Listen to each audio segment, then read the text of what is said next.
गौर हरि हरि बोल, प्रेमदाता नित्य बोल। गौर हरि हरि बोल, प्रेमदाता नित्य बोल। गौर हरि हरि बोल, प्रेमदाता नित्य बोल। जय गौर हरि हरि बोल, प्रेमदाता नित्य बोल। गौर हरि हरि बोल, प्रेमदाता नित्य बोल। गौर हरि हरि बोल, प्रेमदाता नित्य बोल। गौर हरि हरि बोल, प्रेमदाता नित्य बोल। प्रेमदाता नित्य बोल, प्रेमदाता नित्य बोल। हे गौरांग चंद्र महाराज की जय। मोहन माधव रसेन गोपवनिता सिक्तेन बृंदावनम। मोहन्मादरसेन गोपवनिता सिक्तेन बृंदावनम। यः पूर्वं यदुवंशालंकारं, यः पूर्वं यदुवंशालंकारं चक्रे घनश्यामलः। चक्रे पूर्वं यदुवंशालंकारं चक्रे घनश्यामलः। सोऽयं गौर हरिः, सोऽयं गौर हरिः। समस्त जगतीं प्रेम्णा समुल्लासयन्। सोऽयं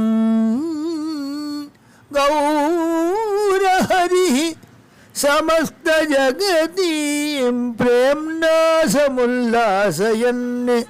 कारुण्यैकनिकेतनं विजयते।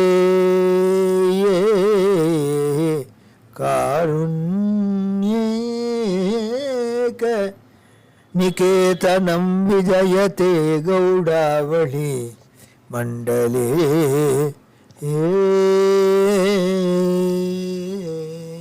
जय सुवर्ण गौरांग सुंदर, जय सुवर्ण गौरांगा सुंदर।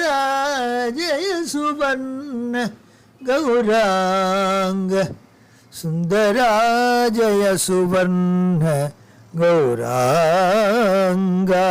कलिना कुलिते सीदति लोके, कामलवाशा लुब्ध विवेके। यो बहुधा विददार जनेभ्यो, यो बहुधा विददार जनेभ्यो।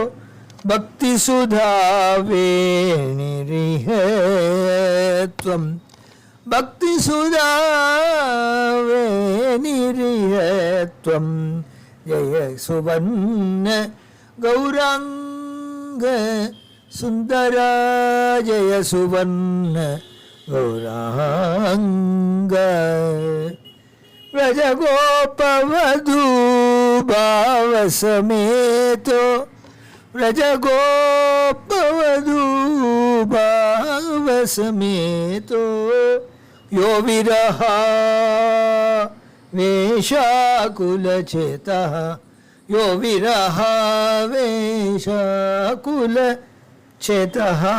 दीनदयालु दीनदयालुरवातर दुर्व्यां, दीनदयालुरवातर दुर्व्यां। सत्वमिहाद्भुत लीला पुनीः, सत्वमिहाद्भुत लीला पुनीः। जय सुवर्ण गौरांग सुंदर, जय सुवर्ण गौरांग। जय राम हरे कृष्ण मुरारे, जय राम हरे कृष्ण मुरारे। श्रीधर राधा वल्लभ शौर्य श्रीधर राधा वल्लभ शौर्य इदृगनेक सुकीर्तनकारी इदृगनेक सुकीर्तनकारी भक्तिरसो वितनोषि जनानां भक्तिरसो वितनोषि जनानां जय सुवर्ण गौरंग सुंदरा जय सुवर्ण गौरांग भवतानुगृहीता बहु लोकाः भवतानुगृहीता बहु लोकाः भक्तिरसंभोराशि निमग्नाः भक्तिरसंभोराशि निमग्नाः वातपुराधिप गौरदयाळो वातपुराधिप गौरकृपाळो वातपुराधिप गौरकृपाळो गौरकृपाळो लेशकृपां कुरु मय्यतिदीने लेशकृपां कुरु मय्यतिदीने जय सुवर्ण गौरंग सुंदरा जय सुवर्ण गौरंग सुंदरा जय सुवर्ण गौरांग जय नित्यानंद अद्वैत चंद जय नित्यानंद जय अद्वैत चंद जय श्रीवासादि गौर भक्त वृंद जय श्रीवासादि गौर भक्त वृंद जय नित्यानंद जय अद्वैत चंद जय श्रीवासादि गौर भक्त वृंद जय श्रीवासादि गौर भक्त वृंद जय श्रीवासादि गौर भक्त वृंद जय श्रीवासादि गौर भक्त वृंद जय गौरंग महाप्रभु की जय கொடுந்திரப்பள்ளி கிருஷ்ணசாஸ்திரிகள்னு ஒரு மகனியர் ஸ்ரீமத் பாகவதத்தில் அபாரமான ஞானத்தை பெற்றவர், வாக்குவன்மை பெற்றவர். வெங்குட்டண்ணாவிடம் அருணாசங்கத்து விஸ்வாச்சாரியரான வெங்குட்டண்ணாவிடம் வந்து சேருகின்றார். அவர் மூலமாக வெங்குட்டு தாச்சு என்று எண்ணற்ற அருணாசாசிகளுடன் பழகி நாமமும் பிரேமையுமே கலியில் கொடும் பாவங்களை கெடுக்க வல்லது, பவஸ்தரணத்துக்கு வித்திடுவதாகும் என்ற நிச்சய ஞானத்தை பெற்றவராகி எண்ணற்ற கீர்த்தனைகளை செய்தார். அதிலே ஒன்றுதான் இந்த ஜெயசுவர்ண கௌராங்க சுந்தரா என்று அவருடைய லீலாமிருதத்தை துவக்குவதற்காக புண்ணியானிமான் பரம பாகவதான் ஸ்மராமி என்கின்ற ரீதியிலே சைத்தன்ய லீலாமிருதம் பாகம் 2 பிரபுவின் அவதார விஷயமாக நாம் இதை அனுபவிக்க இருக்கின்றோம். தத்வாரா அனைவரும் உயர்ந்த குருபக்தர்களாக வாழ்வாங்கு வாழ வேண்டும். அனைவரும் நாமசித்தி பெற்றவர்களாக உயர்ந்த ஆச்சாரிய பரம்பரைக்கு தொண்டு செய்யும் பாக்கியவான்களாக என்றும் திகழ வேண்டும் என்ற உயர்ந்த நோக்கத்தோடு இது சமர்ப்பிக்கின்றோம். சத்குரு சைதன்ய மகாபிரபு கி ஜெய். ஆனந்த லீலாமய விக்கிரகாய हेमावदिव्यच्छवि सुंदराय तस्मै महाप्रेम रसप्रदाय गौरंगचंद्राय नमो नमस्ते गौरंगचंद्राय नमो नमस्ते. உயர்ந்ததான பரதகண்டத்திலே வங்காள நாட்டிலே நவத்வீபம் என்கின்ற உயர்ந்ததான பெரிய நகரம். அந்த நகரத்திலே ஜெகநாத மிஸ்ரர் என்றும் ஜெகநாத பண்டிட் என்றும் பெரிய ஒரு வித்வான், கல்விகளிலே சிறந்தவராக இருந்தார். பண்டிதர் நீலாம்பர் சக்கரவர்த்தியின் திருமகளாக பிறந்த சசிதேவி அம்மையாரை திருமணம் கொண்டார். 8 பெண் குழந்தைகள் அடுத்தடுத்து பிறந்து இறந்தும் போயின. இதென்னடா லீலை, கிருஷ்ணனுடைய சங்கல்பம் என்ன, பரமாத்மா என்ன நினைக்கின்றான் என்று தெரியாமல் அவர்கள் திகைத்த காலத்திலே விஸ்வரூபன் என்றும் விஸ்வம்பரன் என்றும் பெயர் பெற்றதான ஒரு உத்தமாதிகாரி, வைராக்கிய பரிதனானி ஆபால்யாத்து முக்தியை அடைய வேண்டும் என்ற நோக்கத்தோடு வளர்ந்த ஒரு திருக்குமரன் பிறந்தான். இவன் பிறந்த சில வருடங்களுக்கு பிறகு, சரியாக 1486ஆம் ஆண்டு பங்குனி திங்கள் முழுத்திங்கள் பால்குண பௌர்ணமி என்று கூறுவோம். பால்குண பௌர்ணமி அன்று சந்திரகிரகணமும் சென்றிருக்க, சந்திரகிரகணத்துக்கு எண்ணற்ற குடும்பங்கள் பிரவகிச்சு ஓடும் கங்காமாயின் திருக்கரங்களிலே நீராடுவதற்காக அந்த கிரகண வேளையிலே அனைவரும் ஹரிபோல் ஹரிபோல் ஹரிபோல் ஹரிபோல் என்று பகவன் நாமம் அதிரும்படியாக ஓடிச் சென்று கங்கையிலே குளித்து கிரகண அனுஷ்டானங்களை செய்யும் உயர்ந்ததான வேளை. பௌர்ணமி சந்திரன் உதிக்கும் வேளை. அப்பொழுது சந்திரகிரகணம் பிடித்து விடும் வேளையிலே இவர்கள் வீட்டின் உற்ற ஓர் வேப்பமரத்து அடியிலே நிமாயி அவதரித்தார். உயர்ந்ததான சந்திரோதய காலம், பௌர்ணமி சந்திரோதய காலம். கலிகாலத்திற்கு கலியை கெடுக்க வல்லதான பகவான் நாமத்தை உலகிற்கே மகாவதான்யனாக இருந்து கொண்டு மகாமந்திரத்தை போதித்த ஹரே ஹரே ராம ராம ராம ஹரே ஹரே ஹரே கிருஷ்ண கிருஷ்ண கிருஷ்ண ஹரே ஹரே என்ற ராதிகா தந்திரத்தில் உற்ற மந்திரத்தை மாற்றி போட்டு ஹரே கிருஷ்ண கிருஷ்ண கிருஷ்ண ஹரே ஹரே என்று மாற்றிய மகாபிரபு மகாவதான்யராக அன்று அவதரித்தார். பல குழந்தைகள் பொதுவாக பிறந்து இறந்து இருந்தால் ஒரு பழக்கம், அந்த குழந்தைக்கு ஒரு விசித்திரமாக பெயரிடுவர். பெண் என்றால் ஆய்ச்சி பேச்சி என்றும், பிள்ளை இருந்தால் நிமாயி என்று, நிமாயி என்றால் வேப்பங்குச்சி என்று அழக்க அல்லது வேப்ப மரம் என்று பொருள். அதன் அடியிலே பிறந்ததினாலே அவருக்கு நிமாயி என்று பெயரிட்டனர். சிறு வயதிலே எண்ணற்ற பாலலீலைகள். தாய் தந்தையருக்கு வெகு காலம் கழித்து பிறந்த ஒரு குழந்தை அல்லவா. அவன் பூர்ண துவாதச கர்ப்பவாசத்திற்கு பிறகு அவதரித்தான். தாயார் நிமாயி என்று அழைத்தாள். தந்தையோ பெரியவனை விஸ்வம்பரன் என்றும் இந்த இளைய குழந்தையை கௌராங்கன் என்றும். காரணம், அவன் பிறந்த அந்த சரீரம் அங்க பிரத்யங்க சௌஷ்டவம் உருக்கிய தங்கத்தை வார்த்து கொட்டியது போன்ற ஒரு திருமேனி, நீண்ட கைகள், நீண்ட தோள்கள், நீண்ட கால்கள், திருவயிறு, அழகான திருமுகம், அகண்ட கண்கள், நீண்ட விழிகள், நீண்ட புருவங்கள், விசாலமான நெற்றிஸ்தலம், விஷாமாலம் மார்புஸ்தலம், கைகளும் கால்களும் கண்களும் உதடுகளும் கோவைப்பழம் போன்ற சிவந்த நிறத்திலே அவன் தூய்மைக்கும் தூய்மையை தரக்கூடியவன் என்று கோடிட்டு கூறுமா போலே அமைந்த அவருடைய திருமேனியை கண்டார். கௌராங்கன் என்று அழைத்தால் பொருத்தமாக இருக்கும் என்று நினைத்தார். கௌராங்கன் என்றே கூறலானார். இந்த கௌராங்கனுடைய அவதார காலம் எவ்வாறு இருந்தது? நதியா புண்ணியானாம் பிரகட்டித தனு கௌரருச்சிரா. நதியா புண்ணியானாம் பிரகட்டித தனு गौररुचिरः निशानाते राहुग्रसति हरिनादप्रमुदितः.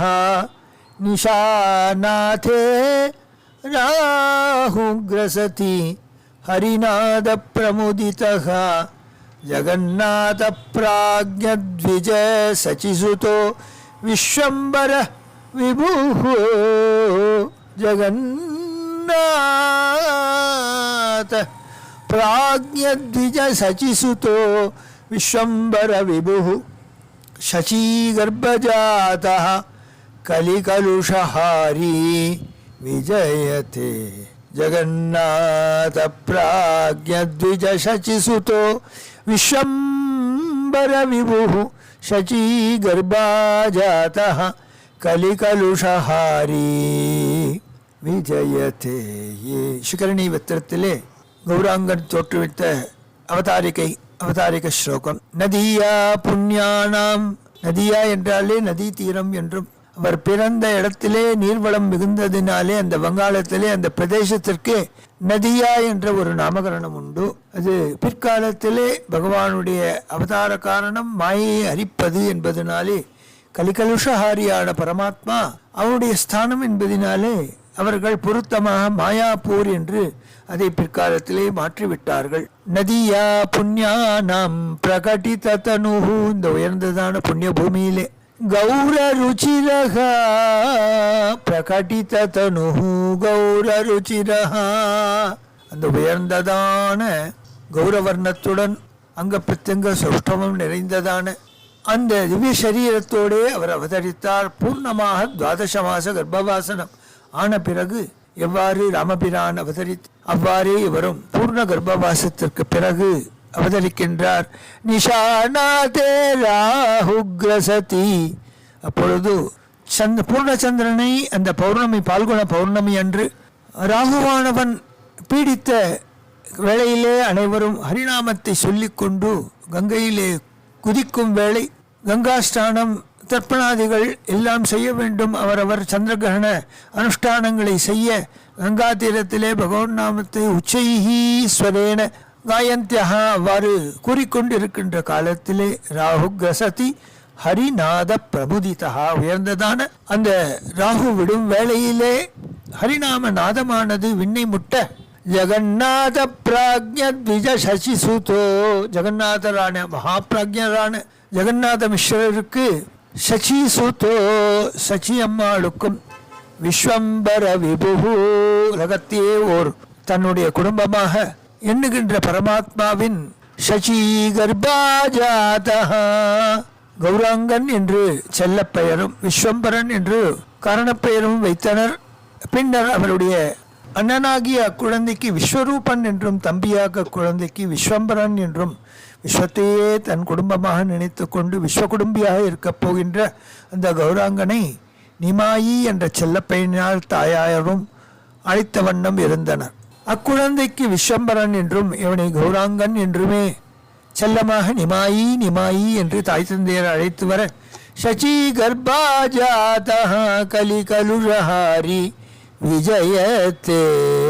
நதியா வங்காள பிரதேசத்திலே நதியா கிராமத்திலே, அதாவது மாயாப்பூர் என்கின்ற உயர்ந்ததான ஸ்தலத்திலே புண்ணிய பூமியிலே சந்திரகிரகண காலம், சந்திரகிரகணம் விடும் பொழுது பூர்ணமான அந்த சந்திரனை அனைவரும் தரிசிக்கும் முன்னர் ஸ்நானத்தை செய்து கிரகண புண்ணிய கால விசேஷங்களை செய்ய வேண்டும் என்று ஹரிநாமத்தை உச்சைஸ்தரை பாடிக்கொண்டு ஆடிக்கொண்டு நீரிலே குதிக்க அவர்கள் ஸ்நானாதிகளை முடித்து அவரவர் அனுஷ்டானத்தை செய்யும் நிலையிலே ஹரிஹரி என்ற கோஷமானது வெண்ணை முட்ட ஜெகநாதர் மிஷா மற்றும் சச்சிதேவி தம்பதிகளுக்கு மகனாக யுகப்பிரவர்த்தகனான மகாவதான்யனான வைராக்கிய வித்யா நிஜ பக்தி யோக சிக்ஷார்த்தம் பிறந்த அந்த குழவியானவன் தனக்கு முன்னால் பிறந்த 9 ஸ்ரீ சிசுக்களும் இல்லாத நிலையிலே ஒரே ஒரு மகனாக விஸ்வம்பரன் அண்ணன் இருக்க, இரண்டாவது திருமகனாக சசி மாதாவின் பூர்ண துவாதச கர்ப்பவாசத்திற்கு பின்னர் இந்த உயர்ந்த நன்னாளிலே பால்குண பௌர்ணமி அன்று பகவான் கௌரவர்ணத்துடன் தோன்றி உலகை ஆட்கொள்ள இருக்கின்றான். இந்த யுகப்பிரவர்த்தகனான இந்த பால கௌராங்கரை நாம் நமஸ்கரிப்போம். ஜெய் போல் கௌராங்க மகாராஜ் கி ஜெய். வெகு காலம் கழித்து ஓர் குழந்தை, தங்கவர்ணத்திலே ஓர் குழந்தை, தவழும் குழந்தை, கொஞ்சும் குழந்தை, கண்களினால் தீர்க்கமான கண்களினால் நம்மை கட்டாட்சித்து கண்களாலேயே நம்மை சிரிக்க வைக்கும் குழந்தை, கண்களால் மெல்ல நகைக்கும் குழந்தை. அவன் எந்த தவறு செய்தாலும் எந்த பொருளை தட்டிவிட்டாலும் அவனுடைய பாலலீலை அனைத்தும் கிருஷ்ணனைப் போல் அதற்கு துல்லியமாக இருப்பதினாலே குழந்தையை தண்டிக்க மனமில்லாத பெற்றோர்கள். ஆனால் அவன் போன போக்கிலே இவர்களும் இருக்க முரட்டு குணமும் பிடிவாதமும் மெல்ல அவனுக்கு அதிகரித்தது. அழத் தொடங்கினால் அழுகையை நிறுத்தவே மாட்டான். ஆனால் மகாமந்திரம் கேட்டுவிட்டால் மந்திரத்துக்கு கட்டுப்பட்ட பாம்பு போல் அமைதியாகி விடுவான் குழந்தை. இவ்வாறு அனைத்து விதமான பாலலீலைகளும் தொல்லையின்பத்தின் நிலையை கண்டுவிட அவர்கள் குழந்தை அடம் பிடிக்கும் குணம் பெற்றவனாகி விட்டானே என்று வருத்தப்பட்டாளர். ஹரி ஹரி ஹரி என்று கூறிவிட்டால் சரி என்று குழந்தை அழுகிய நிறுத்தி விடுவான். தெய்வீகத்தன்மை பொருந்திய குழந்தை என்பதை இவர்கள் சிறு குழந்தையாக குழவியாக இருக்கும்போதே கண்டுவிட்டனர். கண்ணும் கருத்தனாக பார்த்து கொண்டு இருக்க வேண்டிய இன்றியமையாத கடமை அவர்களுக்கு ஏற்பட்டது. பாகீரத்திற்கு தவழ்ந்து கொண்டே சென்று விடுவான். துளசிவனத்தை கண்டால் அங்கிருந்து வரமாட்டான். பெரியோர்களை கண்டால் காலை தொட்டி முத்தமிடுவான். போவோரும் வருவோரும் இவனை தூக்கி கொஞ்சுவர். எதற்கும் இவர்கள் தலையாட்டும் சாட்சிபூதமாக இருப்பார்களே தவிர யாரையும் எவரது அன்பையும் தாங்கள் உதாசீனப்படுத்தாது. அவன் எந்த ஜாத்தியே ஆனாலும் எந்த குலத்தை சேர்ந்தவனாக ஆனாலும் அவர்களுக்கு குழந்தையை கொஞ்சம் அந்த இன்பத்தை மட்டும் தடுக்க மாட்டார்கள். அவன் கள்ளனாக ஆகிவிட்டான். கண்ணன் கள்வனாக ஆகவில்லையா? அதுபோல் இவன் கள்ளனாக ஆகிவிட்டான். நல்ல நடைப்பருவம் பெற்றுவிட்டான். தாய் தந்தைகளுக்கு இப்பொழுது கலக்கம் ஜாஸ்தியாகிவிட்டது. ஏனென்றால் அவன் தவழும் பருவத்திலேயே எண்ணற்ற சீற்றத்தை மிகுக்கும் பல்வேறு சிறு சிறு தொல்லைகளை தந்தவனும் இருப்பான். இப்பொழுதோ கேட்க வேண்டாம். தலையிலே ஒரு கற்றை மயிர் பாம்பு போன்ற நச்சுயிர்களை கூட கையிலே எடுத்துக்கொண்டு விளையாடுவான். தேளோடு சகஜமாக பழகுவான். இவை அனைத்தும் தாயாருக்கு அடிவயத்திலே கலக்கத்தை ஏற்படுத்தியது. குழந்தையை கண்ணும் கருத்துமாக நிழலென அது எங்கு சென்றாலும் எவர்களும் சென்றனர். விலை உயர்ந்த நவரத்ன ஹாரங்களையெல்லாம் பூட்டி பூஷித்து சாட்சாத்து கண்ணபிரான் இவ்வாறுதான் இருக்க வேண்டும் என்று பார்ப்போர் எண்ணத்திலே ஒரு எண்ணத்தை தோற்றுவிக்கும் குழந்தையாக அவன் இருந்தான். மிகுந்த விருப்போடு குழந்தையை எடுத்து கொஞ்சிவிட்டு மடித்திட்டு பார்க்காது குழந்தை வந்து விட்டால் சாட்சாத் கண்ணபிரானாகவே அந்த நதியா ஜனங்கள் இவனிடம் பழகிய வண்ணம் இருந்தனர். மெல்ல அவன் எழும்பரத்தை நோக்கி நடை போட்டான். பகல் பொழுதெல்லாம் ஒருவரை எல்லாம் இவனை எடுத்து வைத்து கொண்டு கொஞ்சுவர். ஓ அம்மா பார்த்துக்கொள் என்று வீட்டு வேலையை பார்க்க தாயார் சசிமாதா சென்று விட்டால் மெல்ல அவர்கள் கையிலிருந்து விடுபட்டு பிறரை சீண்டி மகிழ்வு கொள்வான். பெரிய வெளிச்சம் ஒளி போன்றவை எல்லாம் திடீரென்று குழந்தையின் திருமேனியை இருந்து வெளிப்படும். இது புரியாத புதிராக இருந்தது. புரியாத விளைநிலங்கள் என்று சுவாமி தேசிகன் மகாவிஷ்ணுவின் சில இரகசிய அர்த்தங்கள் வாக்கினால் சொல்ல முடியாத அப்பிராப்பிய மனசாசக என்றபடி இருக்கும் நிலையை அவர் கூறுவது வழக்கம். அதுபோல் மகாபிரபுவின் சரீரத்திலிருந்து திடீரென்று எழும்பும் பெரும் கற்றையான ஜோதிஸ்வரூபமாக அதன் நடுவிலே அவன் இருப்பது போன்ற ஒரு தோற்றம். இவை அனைத்தும் அனைவருக்கும் ஒரு அச்சத்தை தோற்றுவிக்கும். குறிப்பாக அவருடைய தாயார் பகுகாலத்துக்கு பிறகு பிறந்த குழந்தை அல்லவா.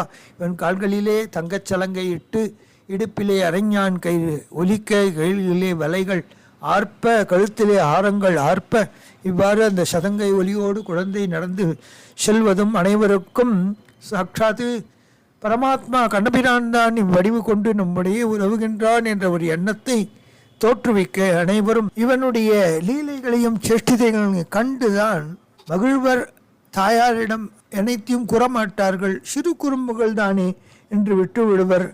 குழந்தைகள் எல்லாம் கூட்டிக் கொண்டு இவன் மணலிலே பிறண்டு ஒழுங்கு போல திருமேனி போற மண் நிறைந்ததாக ஆக்கிக் கொள்வான். தாயார் வருவாள், கடிந்து கொள்வாள், தன் தலைப்பால் துடைப்பால். உடனே நகைகளை கட்ட வேண்டும் என்ற எண்ணம் கூட இருக்காது. ஒரு சொம்பு நன்னீரை விட்டு அதனால் அவனை குளிப்பாட்டி மீண்டும் அவனுக்கு திலகத்தை இட்டு அழகு பார்ப்பாள்.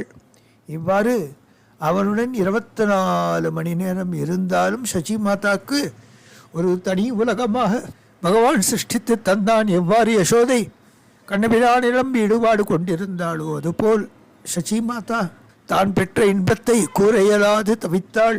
படியிலிருந்து உருண்டு செல்வான், உடம்பிலே அடிபடாது. கல்முள் நிறைந்த இடங்களுக்கெல்லாம் செல்வான், ஒன்றும் ஆகாது. காலிலே பாதரட்சை இல்லை. பேய்பிசாசுகள் எல்லாம் அவனுடைய தண்டை சத்தத்தை பார்த்தால் ஓடும் என்பர். அந்த அளவுக்கு அழகும் அருமையும் பெருமையும் நிறைந்ததான இளம்பருவத்திலேயே பார்ப்பவர் கண்களை தன்பால் ஈர்ப்பவனாக கண்டவர் வெண்டிலர் வெண்டவர் கண்டிலர் என்ற நிலைதான். தோள் கண்டார் தோளே கண்டார், கமலவண்ண தாள் கண்டார் தாளே கண்டார் என்ற நிலை அனைவருக்கும் ஏற்பட்டது. இவ்வாறு இருக்கிறதிலே இளம் பருவத்திலேயே யாராவது குழந்தையை நாட்டியத்தை பார்க்க விரும்புகிறீர்களா என்று கேட்பார்கள்.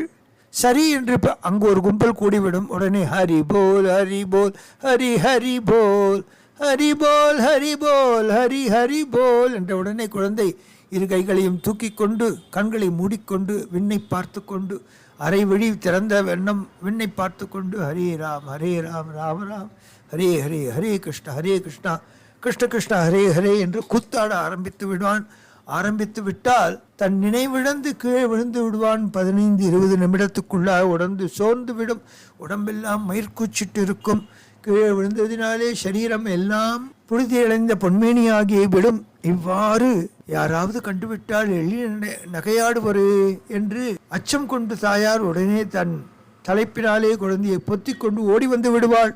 இடுப்பிலே கட்டிய கோவணம் கூட அவிழ்ந்தது கூட தெரியாத நிலையிலே குழந்தை கூத்தாடி விடுவான். போவோரும் வருவோரும் மலர் மாலைகளை எல்லாம் இவனுக்கு சூட்டி மகிழ்வர். வடமாலைகளை குழந்தைகள் தாங்கள் தயாரித்து வந்து இவனுக்கு சூட்டி மகிழ்வர். பெரும் கிழவர்கள், பக்தர்கள், மகான்கள் எல்லாம், தபசிகள் எல்லாம் இவனோடு கூடி கூடி ஹரி ஹரி ஹரி என்று ஆடிப்பாடி மகிழ்ந்து தன் நிலை இழந்து விழுவர். குழந்தையும் தன் நிலையை இழந்து விழுவான். இதனடா நிலை என்று ஒரு நாள் தாயார் கண்டுவிட்டால் குழந்தைக்கு அடிக்கடி ஏதோ வந்து செய்கின்றது, ஏதோ ஆகிவிட்டது என்றெல்லாம் நினைத்து கொள்வார்.